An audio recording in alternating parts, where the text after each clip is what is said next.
Like to call to order utility board meeting for July 1st, 2025. Would everyone, a roll call? No, call to order. I'm sorry, I've got my thing a little confused here. If we can, after the Pledge of Allegiance, if we can have a moment of silence for Ron Hunter, who unfortunately passed away a little over a week ago. As I think most everybody knows here, he was obviously an amazing individual who was on the Stormwater Board, the chairman of the Stormwater Board, and was involved in so many different projects and initiatives in this town. He will be sorely missed as not just the contributions he made to the town, but as a person, was just an incredible individual. So if we can have a moment of silence after the pledge, I would appreciate it. Thank you. Let's all stand for the Pledge of Allegiance.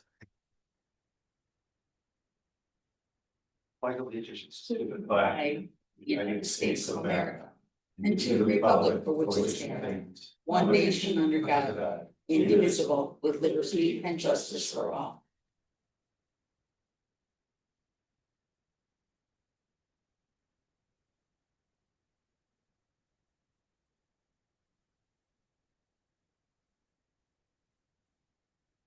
Thank you.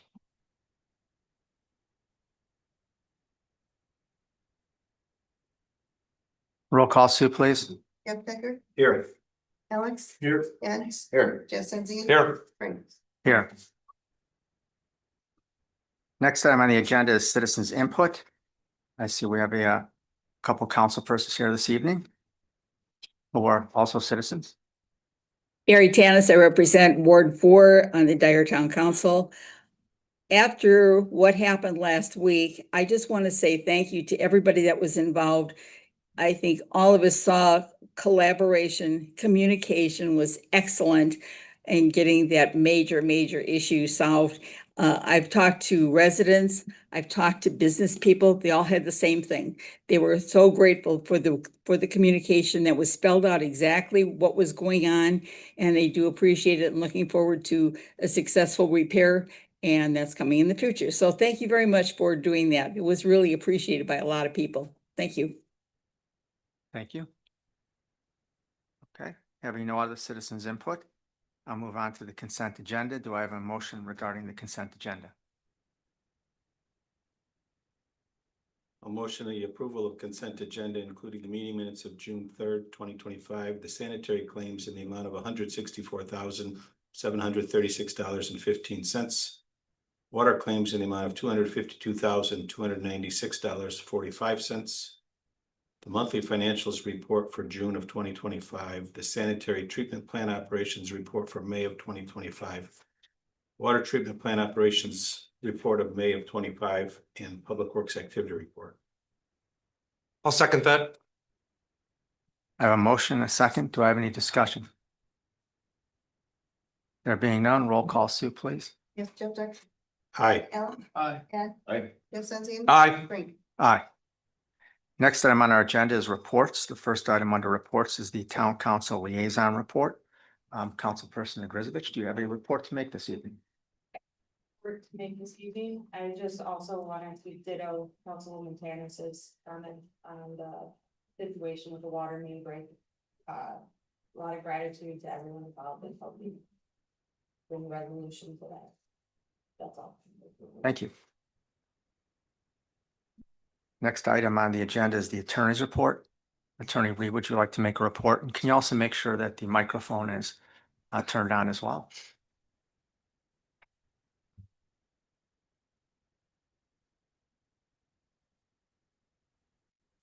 About that, thank you. Just a minor, well, brief report. I did engage an appraiser, a residential appraiser, to appraise the one lot in Briar Ridge and Shannon Bridge where we have the pump station. And unfortunately, just talked about Ron Hunter's unfortunate demise. I gave that assignment to Kenneth Van Til. It's a very good local real estate appraiser. He passed away about 2 weeks ago. I sent him the assignment, and 4 days later, I heard that he had passed away. And I was pretty stunned, but I did find another residential appraiser who's working on it. It's very inexpensive. And we get those numbers back, then the board will be able to make a determination, the cheapest way to, the most efficient way to get this lot back in our clutches. So that's all I have. Thank you. Our next item on the agenda is the engineer's report. I have Neil Simstead from Nice Engineering. Neil, did you want to make a separate report under this agenda item or under project updates under old business? However you see fit, we can do either. I think it'll be appropriate to do it under the existing agenda item for you. Then I have no report. Thank you. Absolutely, appreciate it. Next item on our agenda is old business. The first item under old business is sanitary line improvements bid award. As you're aware, we had gone out to bid for our sanitary improvement project. Slip lining. Those bids were opened on June 13th and they were tallied. There's a letter or correspondence from Nice Engineering in your packet that has those amounts present in that report, along with the recommendation. I think I'm gonna send it over to Neil if you want to kind of give us a narration on the report, please. Thank you. The bid. We had 4 bidders submitted for the 2025 sanitary lining project. The engineer's estimate was $373,435, and those bids ranged from $188,506.50 to $330,677.80. The recommendation for award would be to Innovative Underground in the amount of $188,506.50. We have vetted all of the references for that contractor, and the recommendation stands in the letter from Joe. Any questions?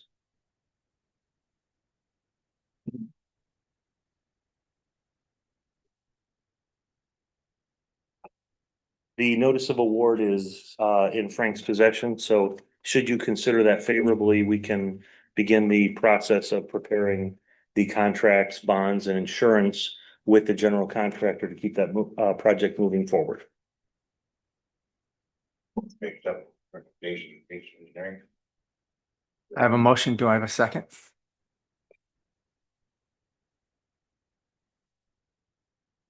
I'll second. I have a motion and a second. Do I have any further discussion? There being none, roll call, Sue, please. Jeff Becker. Aye. Aye. Aye. Jeff Benzian. Aye. Frank. Aye. Next item under our agenda is project updates. The first item under project updates is Northgate Water Tank improvements. Neil, would you like to give us a report regarding the progress on that project? Yeah, that would be the contract with Dixon Engineering, moving forward on that, and then possibly Valvot shop drawings review with Public Works. Obviously, as this is a specialty item for the tank project, you want to use not necessarily your local engineer, but a specialist. And in my opinion, Dixon is probably the best we've ever worked with, and that would be the recommendation. Consider moving forward.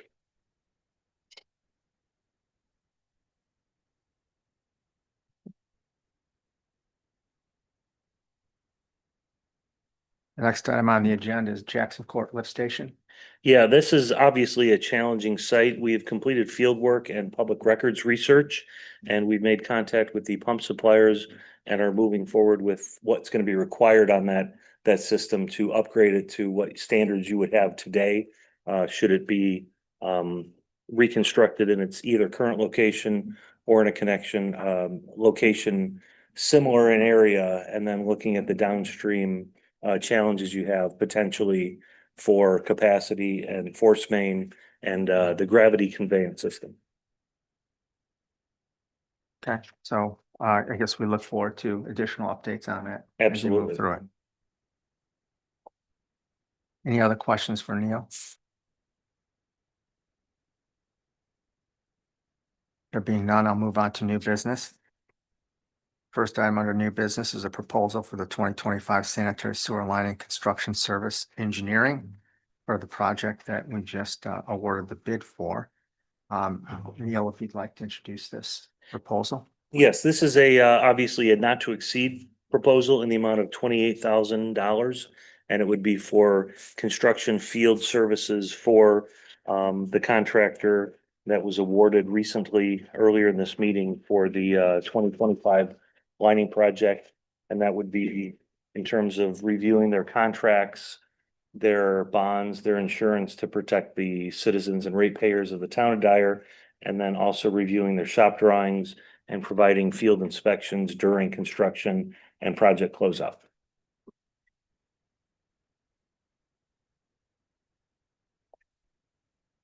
Do I have a motion regarding the proposal from Nice Engineering for construction services? Yes. I have a motion. Do I have a second? I'll second. I have a motion, a second. Do I have any discussion? See an estimated schedule for the work deal. I think to be able to answer that properly, we would need to coordinate with the contractor upon submitting them the notice of award, reviewing the contract once it's signed, and then the bonds and insurance, and then determining what specialty equipment would be need to be ordered, and then they can determine what best schedule within the time frame the town would be expecting. So unfortunately, without that information, to give you an answer tonight would not be fair, but once we have that information from the contractor, we could report that at the next meeting if that's acceptable.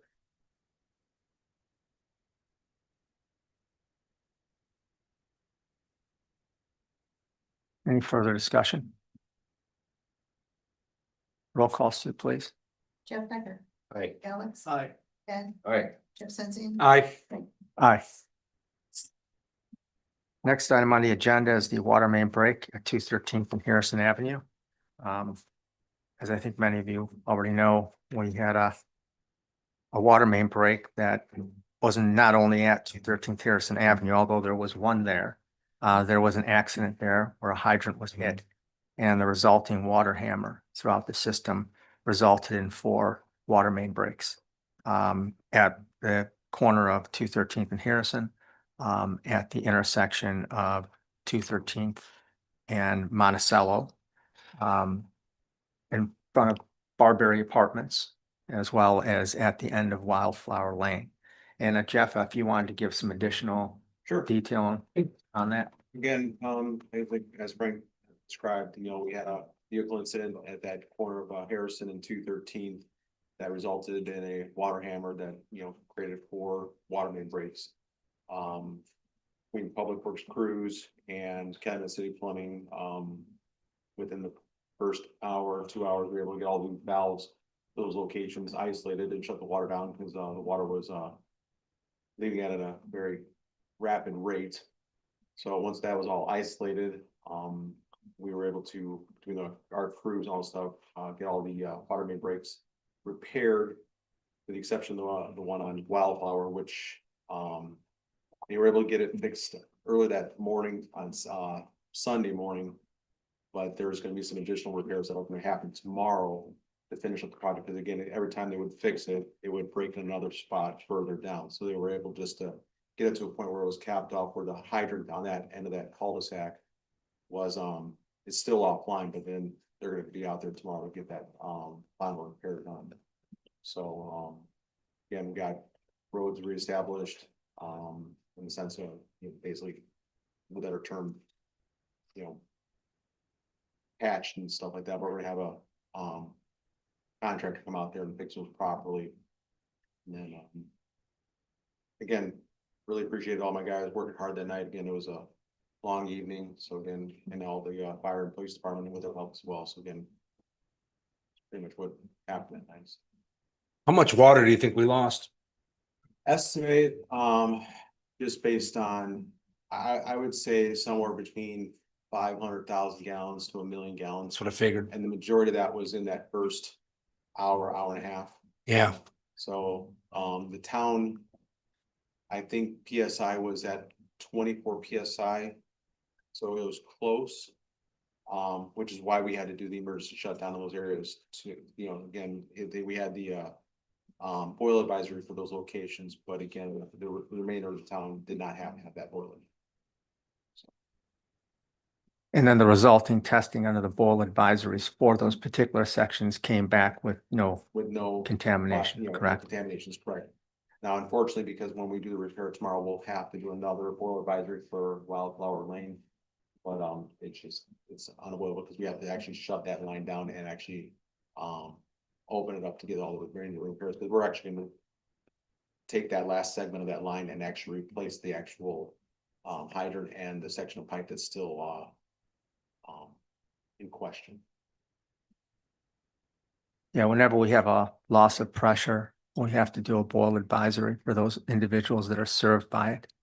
A boil order would result if contamination had been detected. But that applies, unfortunately, to many of our water main breaks, or at least some of them. Sometimes they can be repaired under pressure, which doesn't necessitate it. But unfortunately, in these instances, the types of repairs didn't allow it. We need to schedule these water main breaks between 7 and 3 on Monday, when you guys are Monday and Friday. Because So, it was a helpless feeling. I wasn't there initially, but I was there right afterwards. And boy, the water pouring out, I just knew we were in trouble. When I called Frank, I think he kind of thought, it's not that bad, Jeff. Well, yeah, I was like, what's Jeff calling? It was a Saturday evening, I think around 7:30 at the time. Yeah, And I'm like, that I was was like, like- be getting a call from Jeff at this hour. And there's a lot of water coming out in places. I'm like, okay, so there's a water main break, we have those from time to time, usually in the colder months, but then obviously, and I think you had told me at the time there were 4 of them. Yeah, And I was like, okay, well, I think maybe it's the kind of the fog of the moment where maybe it really isn't 4 of them. And it turned out it was 4. It turned out it wasn't one of them that you thought it was. It was another one we didn't know about. Yeah. But we ended up having, unfortunately, 4 of them. And that was probably one of the more extensive ones I've witnessed, Jeff, and I think it's the same with yeah, you. in the 35 years I've been here, I think this is I know we've had other situations with multiple main breaks at the same time, but this one I think was the fastest. Yeah, And we've had actually something like that happen, so.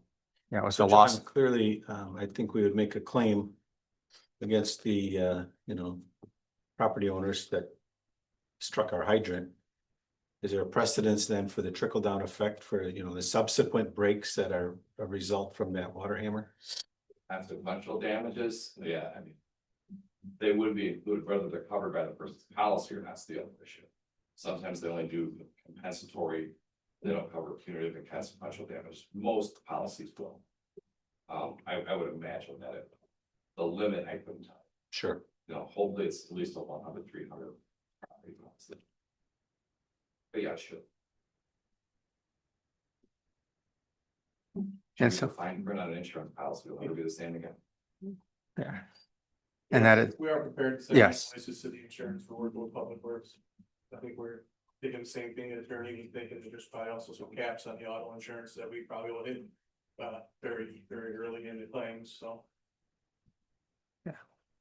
About Do you wanna add, I'm sorry, do you wanna add the timeline for the final grind resurface if we get that all approved in the next day? Again, if that gets approved, I mean, again, we're looking to try to get that done in the next 30 days. Again, that's something that we want to address quickly, because again, when the water did, the better term, push the road, up. It's all buckled up in those areas. So again, right now, it's not very safe to drive on for the most part. And so again, we want to get that all resurfaced and proper levels. That way we don't have any more issues. And again, if you look at even like Sheffield and 213/Monticello, I mean, from an aerial view, you can see where the cracks and all that stuff have actually expanded past that and where it buckled up. So again, that's why we're gonna do the entire intersection at 213 Sheffield. So, and we're getting the majority of, I think, as well as Harrison and 213 as well. About how big is that section of pipe that's being replaced on Wildflower? It's like the last 50 feet of it. So again, it's a very small section.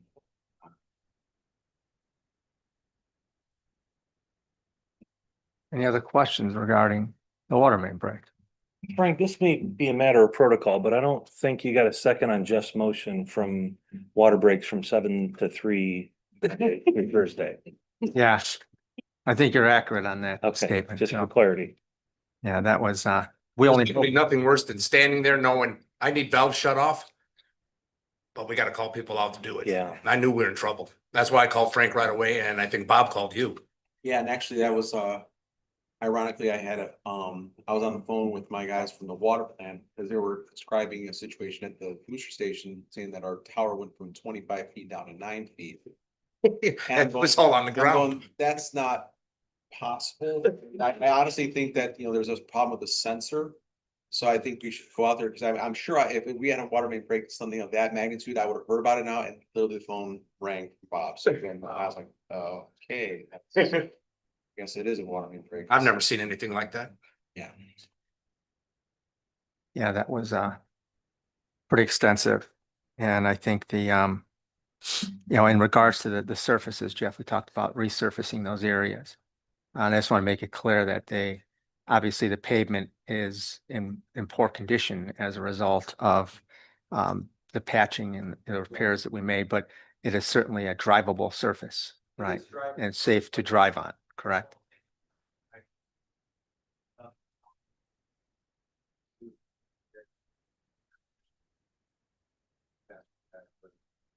It would make the conditions worse. Okay, just wanted that clarification, that's all. Thank you.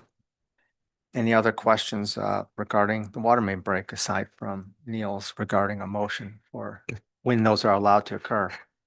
If only the nature would be compliant with the actions of this board, would make life a lot easier. Yep. So I'd make a motion for no water main breaks at all. There you go. So.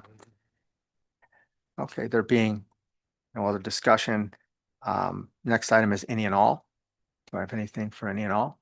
Has there been occasion for the staff to discuss with Kara Jokes any sort of phase out, if you will? Been trying to set up a meeting with the individual that was here that evening. So we had a couple conflicting times. I believe there'll be a meeting, I'm hoping next week to have further discussion. So that is ongoing. There's been communications, but the meeting has not yet taken place. Okay. Anything else for any and all? There being none, and then I will. Motion to adjourn? Motion adjourned. Do I have a second? All approved by voice vote, Aye. say aye. Aye. Aye. Is that everybody? It's everybody.